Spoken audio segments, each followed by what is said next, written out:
There is a certain kind of person who moves through the world with a quiet smile and a calm presence. They are patient, they are understanding, they forgive quickly, they give endlessly, they try not to make things harder than they need to be. And if you ask the people around them, they will tell you these are some of the nicest people they have ever met. But behind that politeness, behind that gentle tone and those soft eyes, something darker is slowly brewing. It builds quietly and privately, like a storm forming in a room no one ever enters. This person carries a weight that almost no one sees, a pressure they learned to hide a long time ago. And eventually, all that kindness becomes something else entirely. It becomes resentment. Not loud resentment. Not the kind that shouts or slams doors. This is the kind of resentment that lives inside the throat, that fills the mind at night, that whispers that you give everything and receive almost nothing back. This is the resentment of the person who has spent years shaping themselves into what everyone else needs. The resentment of someone who has been told their whole life that being good means swallowing every feeling that might inconvenience someone. The resentment of someone who learned to be agreeable to survive.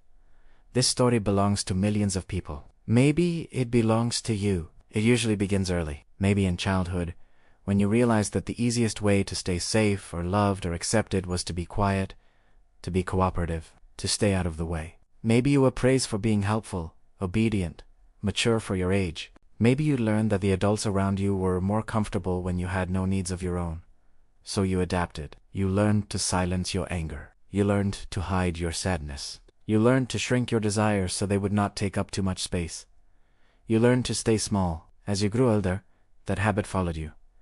People liked you for it. They admired your patience. They relied on your emotional stability. They came to you with their chaos because you were good at absorbing it. You were the safe person, the calm one, the reliable one. They never saw the truth because you never allowed them to. You had trained yourself to appear fine even when you were drowning silently inside. But here's the part no one warned you about. When you spend years silencing yourself to maintain peace, you eventually lose the ability to hear your own voice. When you constantly prioritize the comfort of others, you begin to forget that your comfort matters too. And when you give until you are empty, you eventually start to feel bitter that no one is giving back. This is the moment resentment begins. It grows slowly, like a shadow behind your ribs. You start noticing little things first. A friend cancels plans for the third time, and you smile and say it is fine. But inside a small part of you feels like it is happening because you are not important. Someone asks for a favor and you automatically say yes, even though you are exhausted. Later, you feel irritated that they did not sense how drained you were. You'll listen to someone talk about their struggles for an hour, but when you finally mention your own, the conversation shifts back to them. You feel invisible, but you do not say anything. You swallow it. Again, people think nice people do not feel anger. That is not true. They feel it deeply, but they do not express it. It stays trapped. It thickens. It mutates. It becomes resentment. The dark side of the good person's personality is not evil. It is emptiness. It is depletion. It is the ache of someone who has not been seen in a very long time. It is the silent buildup of every moment where you prioritize someone else over yourself. The resentment is not about others being cruel.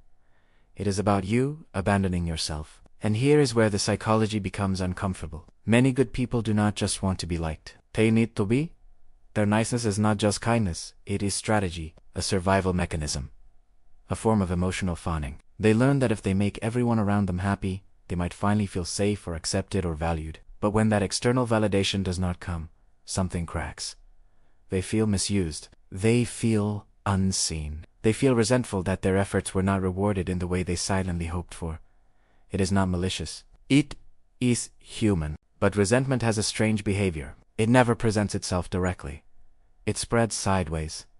It leaks into your tone. It turns your patience into tension. It turns your silence into distance. You start withdrawing from people without explaining why. You start fantasizing about cutting ties or disappearing for a while, just to see if anyone would notice. You become cold in subtle ways. You respond with shorter messages. You stop offering help so quickly. You decline invitations, even though you want connection. You begin to lose warmth because you feel taken for granted. And the worst part is that the people around you often have no idea anything is wrong, because you trained them that you are always available, always forgiving, always okay. They do not see your resentment because you never let it show. You have been too good at hiding it. Dark psychology teaches us that suppressed emotions do not disappear.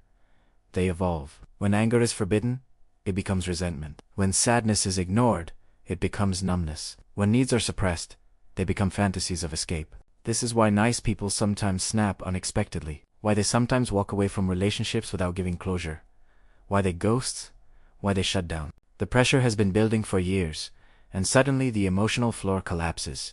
They realize they cannot keep giving what they no longer have. By the time resentment has reached its peak, they often feel like strangers in their own lives, like they have been performing niceness instead of living authentically. There is a darker truth beneath this pattern. Many people who are nice to everyone secretly believe that if they finally spoke honestly, people would leave them. So they choose silence over risk. They avoid conflict because conflict feels dangerous. They avoid expressing needs because needs feel shameful. They avoid boundaries because boundaries feel selfish. But every act of silence is an act of self-betrayal. Every unspoken feeling is another piece of themselves they lose. Self-abandonment is one of the most corrosive psychological patterns a person can develop. It is the quiet decision to make your own comfort the lowest priority. It is the belief that your role is to serve, soothe, or support others while asking for nothing in return. And over time it creates resentment, because your emotional world becomes a graveyard of things you never said. The truth is that resentful nice people are not angry at others. They are angry at themselves. Angry that they never said no. Angry that they trained people to expect self-sacrifice. Angry that they allowed relationships to be one-sided for so long. Angry that they kept smiling while their emotional boundaries were being violated. Angry that they did not protect themselves. Resentment is the consequence of refusing to claim your own life. But here is where the transformation begins. Resentment is not a failure.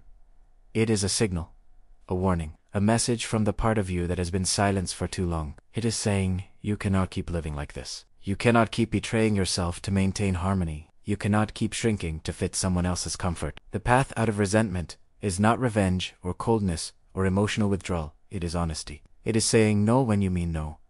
It is saying, I am tired. It is saying, I need help.